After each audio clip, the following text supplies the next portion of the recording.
Stop thinking stocks or some MLM scam are going to make you rich. It just doesn't happen that way. In this video, I'm revealing 3 strategies with real-life examples that will make you a millionaire in less than a year.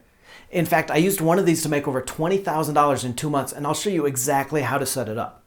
We're talking how to get rich fast today on Let's Talk Money.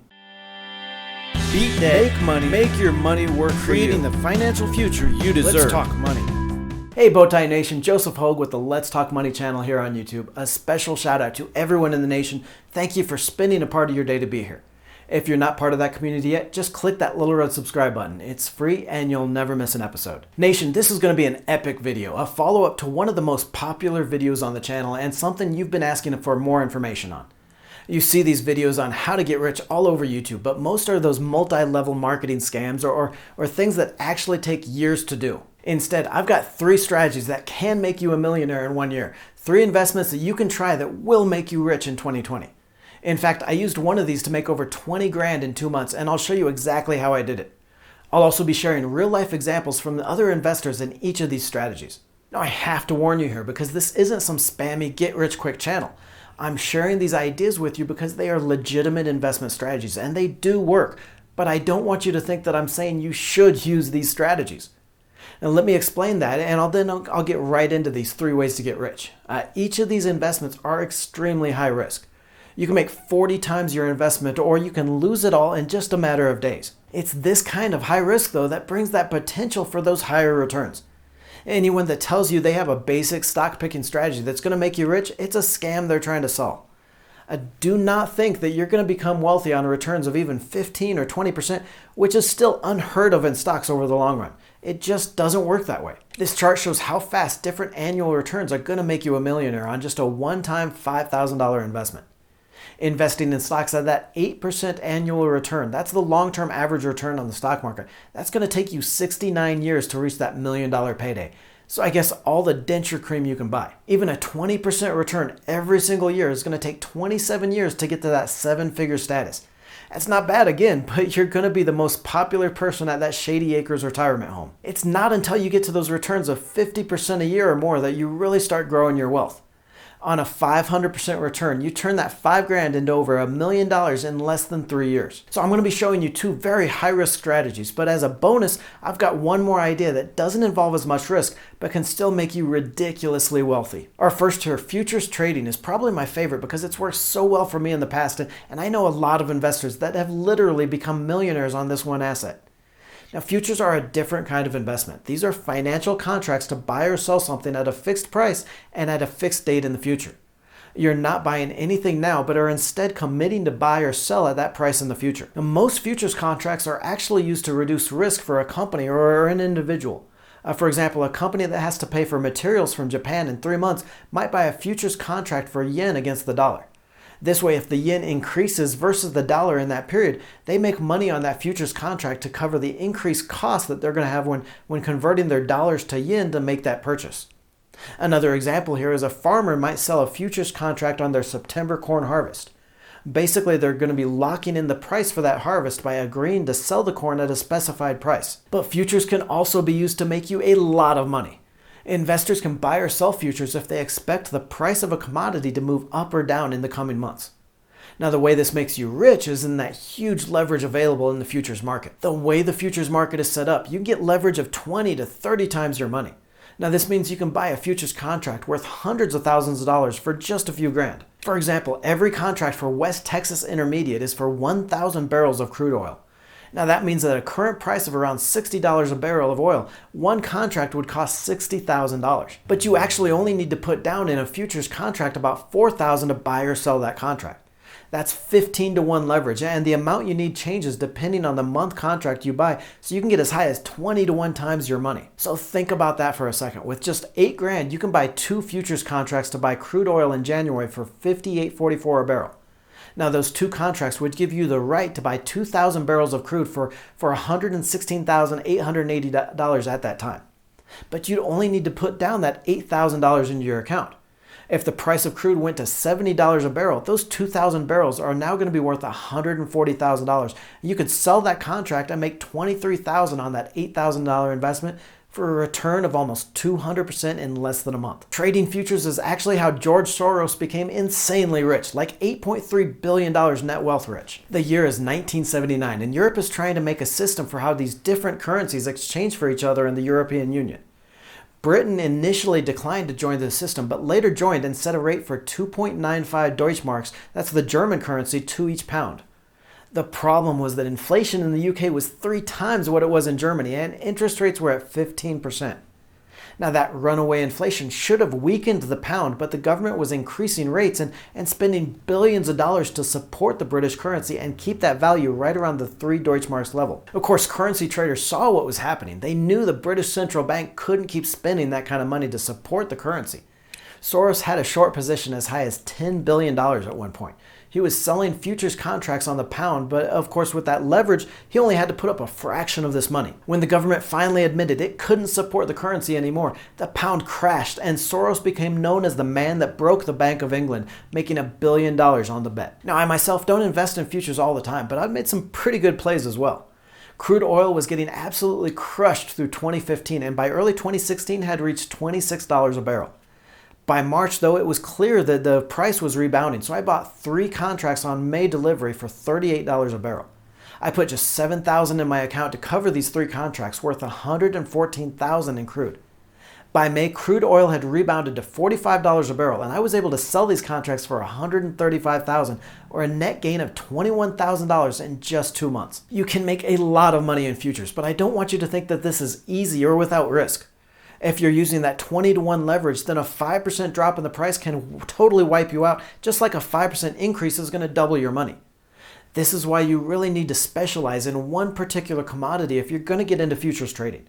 You can trade futures on a lot of commodities here, but you want to stay in just 1 or 2 so you learn everything you can about the value and the future price of that commodity. For example, you can trade futures on everything from oil or gasoline to corn and soybeans. You can buy and sell futures contracts on the price of gold, copper, or silver.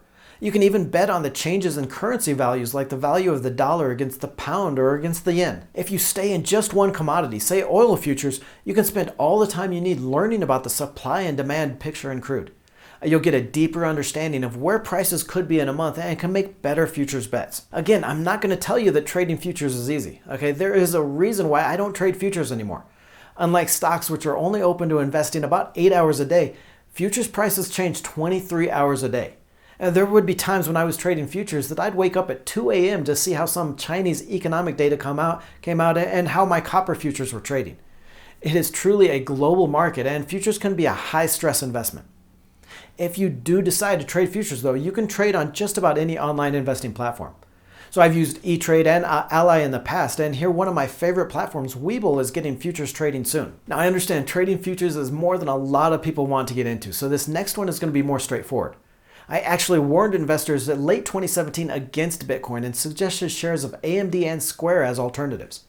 Shares of AMD are up over 230% since then, with Square posting only a 64% gain, while the price of Bitcoin is down 45%, but you can make a lot of money in cryptocurrencies. In fact, in last year's video on Ways to Get Rich, published December 3rd, I revealed that I had finally taken a position in Bitcoin when the price tanked to $3,400 each, later selling at $6,500 for a 91% return in less than 5 months. There is no doubt about the future of the blockchain technology, and investor interest in Bitcoin could surge again like it did in 2017. From a low of $3,200 in 2018, the price shot up to $11,500 per Bitcoin, so you can make a lot of money if you time this right. You can still get rich with Bitcoin, but you need to know how to value the currency though. For that, I use what's called the Metcalfe's Law. Now, this is a mathematical theory that says the value of any network is related to the square of the number of connected users. I shared this in last year's video, but I wanted to include it here because it's an amazing tool to value Bitcoin or really any platform that depends on a user network. This formula has been eerily accurate at predicting the value of any social media stocks like Facebook, Twitter, and Pinterest. Now, any company that has a network of users at its center of its business model, you can use this formula to value the investment. Now, Metcalfe's formula for this is the number of users squared, and we have an estimate for Bitcoin unique addresses or users in the range of 400,000 to 500,000. So you'd take the square of each of these as an estimate to build a lower and upper limit for the value of Bitcoin. Now that's going to mean between a market cap of 160 billion to 250 billion, or a fair value between 8,600 to 13,500 per Bitcoin. So with the current market cap of Bitcoin at 134 billion, or about 7,200 per coin, we could argue that the price is below that fair market value.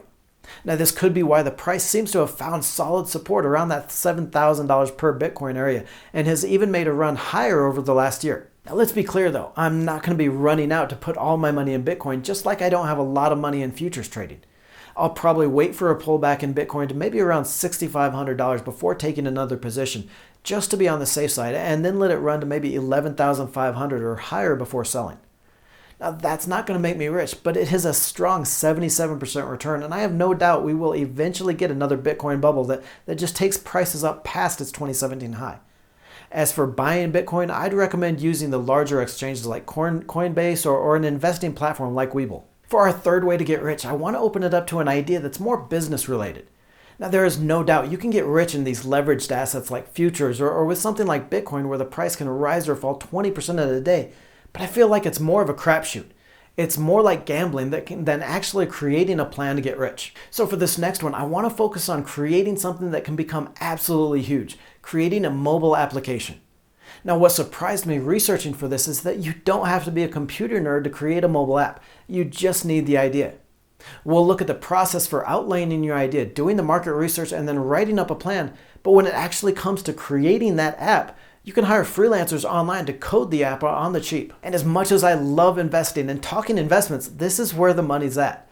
Don't forget, Instagram is an app. Uber is an app. Instagram was sold to Facebook for $1 billion just 2 years after launching. But you don't even need to wait for that $1 billion payday to get rich with an app. Global mobile app revenue is expected to reach $189 billion in 2020, according to Fuel.com, and the top 800 apps make over $3,500 every single day. Even a relatively small app can make a few thousand a month and be worth over $1 million to a buyer. So let's work through that process of creating an app all the way to selling it to Zuck for $1 bajillion. Now first you want to outline your app idea. What should it do? Keep it simple here. Your app doesn't need to solve world hunger. It just needs to do one thing for one group of people. Now, for example, an app I use probably at least once a week is a simple mortgage calculator app. All it does is take a few inputs like home value, down payment, rate, and taxes, and it spits out an estimate for your mortgage. Super simple, but I bet with this affiliate sales, this app easily makes tens of thousands of dollars every month or more. So what will your app do, whether it's a simple calculation for something or an easy game people can play to kill some time? Map this out from what people need to do or tell the app to what responses the app is going to give for each different input. Step 2 is to research similar apps available, and you can actually use this to get some of your own ideas as well, just browsing the App Store to see what's available. Here you just want to browse around and answer some basic questions about other apps compared to your idea. Are these other apps free or premium? If they are free, do they try to upcharge you for those in-app purchases, and how much are these? How detailed do the apps get in answering users' questions in this topic? Is there a common question that people have in this topic that's not being answered in these apps? Now, one place always open for improvement is making non-gaming apps more interesting. For example, that mortgage app I use is super useful, but not really interesting or entertaining. So is there a way that you could do the same thing, but spice it up a little bit with an in-app game or maybe help people relate to it a little bit better? And once you've got your app idea, you've done your research and maybe added to your idea a little bit, now it's time to write out your business plan. This can be a long step, but it's important enough to not just skip over. The details here are going to answer all the questions that need to be answered to make sure you make money on this thing. Here you're going to plan out how to get your app in front of people, how much you want to spend in creating it, and how much for marketing. You'll nail down how much you think you can make in this app and whether it's even going to be worth it. Now, this plan isn't set in stone, and you'll need to do a little bit more research on costs and other pieces, but you can develop that as you go. Next is drawing up the mock-ups for the app. These are rough sketches for what the screens should look like when someone uses the app. You'll use these to show the developer what you want your app to do. So where the outline you created earlier was more of a written description, this is going to be a visual description of your app. Now, if your app is a game or something with many screens, you don't necessarily have to have a mock-up for every single screen, but the more detailed you can make this, the more time you're going to save in that development stage. Finally, you're to the point of actually creating your app, and for this you can look for developers on sites like Upwork or Freelancer.com. These sites are really easy to use. You'll fill out a job application for the rough idea of what you want, along with any experience that you're going to require for that role. Don't feel like you need to lay out your entire plan here. Just let the freelancer applicants know that you need an app and what kind of functionality you need them to code. Make sure you ask for references here, and you might even consider having a small part of the project done as a test just to make sure that the freelancer you hired is up for the job. Once your app is created, and that could take several months to get it right, you're ready for the beta testing stage. This is where you test the app out on a small group of people before you officially launch it in the App Store. Now, almost all apps have bugs or little errors, so this is absolutely critical and might also reveal ways to improve your app.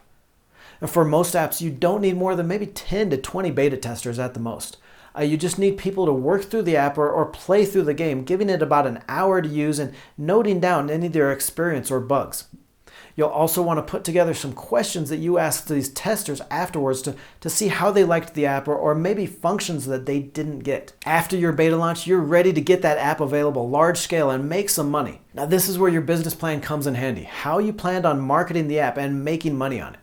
Once you've got users and start making some money, you can decide to sell the app or just keep collecting those checks. Click on the video to the right to see how I pick penny stocks for triple-digit returns and a strategy to boost your profits. This was actually going to originally be in this video, but it grew to a complete video all by itself. Don't forget to join the Let's Talk Money community by tapping that subscribe button and clicking the bell notification.